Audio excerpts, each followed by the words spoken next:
안녕하세요. 12월 17일 화요일 날마다 죽기로 큐티 가이드입니다. 함께 나눌 본문은 사사기 20장 29절부터 35절까지 본문입니다. 내용 관찰의 1번입니다. 이스라엘 자손은 싸움을 어떻게 준비합니까? 29절부터 30절. 이스라엘이 기브아 주위의 군사를 매복하니라. 이스라엘 자손이 셋째 날에 베냐민 자손을 치러 올라가서 전과 같이 기브아에 맞서 전열을 갖추매. 지금 이스라엘 연합군이 기브아 주위의 군사를 매복시켜 놓고 있습니다. 그런데 여기서 표현하고 있는 기브아 주위라고 하는 곳은 사면을 전부 다 포위하는 것을 이야기합니다. 첫째 번과 두 번째 전쟁에서는 수적인 우세만을 믿고 나가서 싸웠습니다. 그런데 어떻게 되었습니까? 오히려 숫자가 많았던 이스라엘이 전쟁에서 패배하게 되는 일을 경험하게 됩니다. 그리고 나서 그들이 세 번째 전쟁 가운데에 임하게 될 때는 이제는 뭔가 작전을 짜고 치밀하게 준비하기 시작합니다. 그리고 나서는 이 기브아 주위로 사면을 포위하고 매복해서 숨어 있죠. 그리고 30절에 보게 되면 전과 같이 그 다음에 전열을 갖추매. 지금 베냐민 사람들에게 보여지고 있는 모습은 어떻습니까? 두 번의 전투와 똑같은 모습으로 위장하고 있음을 보여줍니다.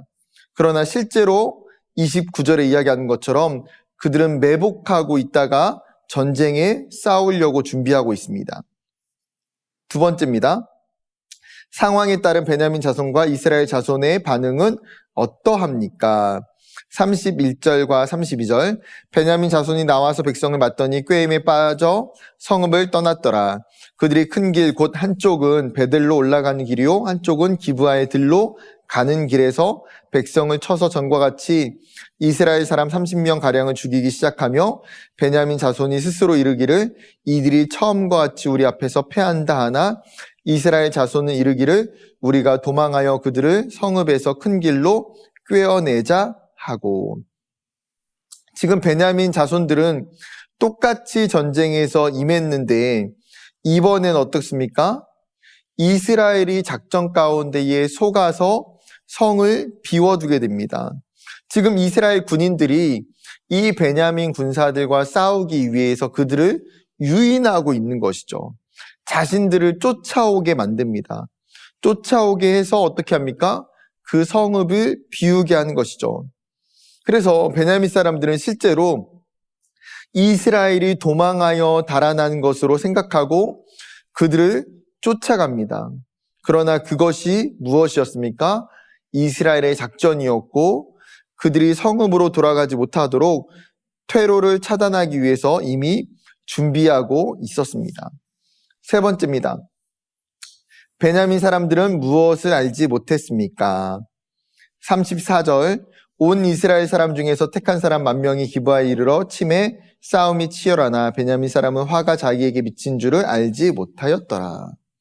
지금 33절에 보게 되면 매복한 이스라엘 사람들이 기브아를 기습하게 됩니다. 이스라엘의 본진은 베냐민 군인들을 빼내었지만 이미 10,000명의 군사들이 매복한 사람들이 빠져나간 그 베냐민의 성읍들을 치기 시작합니다. 그런데 베냐민 사람들은 이것을 알았습니까? 몰랐습니까? 34절에 이야기한 것처럼 이러한 작전이 있는 줄을 알지 못했다는 것입니다. 그러면 하나만 더 살펴보겠습니다. 4번 베냐민 지파가 패배한 이유가 무엇인지 묵상해 봅시다. 베냐민은 이미 지금 두 번의 전쟁에서 본인들이 수적으로 굉장히 열세함에도 불구하고 승리하게 됩니다. 그렇다 보니까 자신감이 넘치게 되고요. 승리의 고향이 되어 있었습니다. 이는 곧바로 자만심을 가져다주고 상대방을 얕잡아 보게 됩니다. 반대로 이스라엘은 두 번의 패배를 통해서 어떻게 되었습니까? 자신들의 교만이 깨지고 정신을 차리게 됩니다. 세 번째는 철저하게 전쟁에 준비하게 되는 것이죠. 이 베냐민 지파의 패배의 이유는 크게 두 가지입니다. 첫 번째는 자만으로 인해서 상대를 얕잡아 보고 전쟁을 쉽게 생각했던 것. 그러나 더 큰 원인은 무엇입니까? 자신들의 잘못을 인정하지 않고 이스라엘 백성들이 그들 가운데 찾아와서 이야기할 때에 자신의 그 족속의 잘못을 그냥 감추고 에워쌌다는 거예요.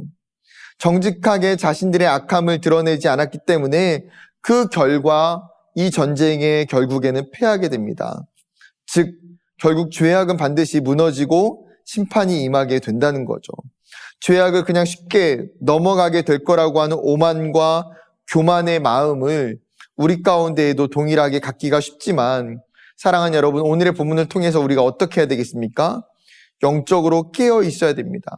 내 잘못이 있을 때에 그 잘못을 분명하게 정직하게 받아들이고 그것을 인정해야 됩니다.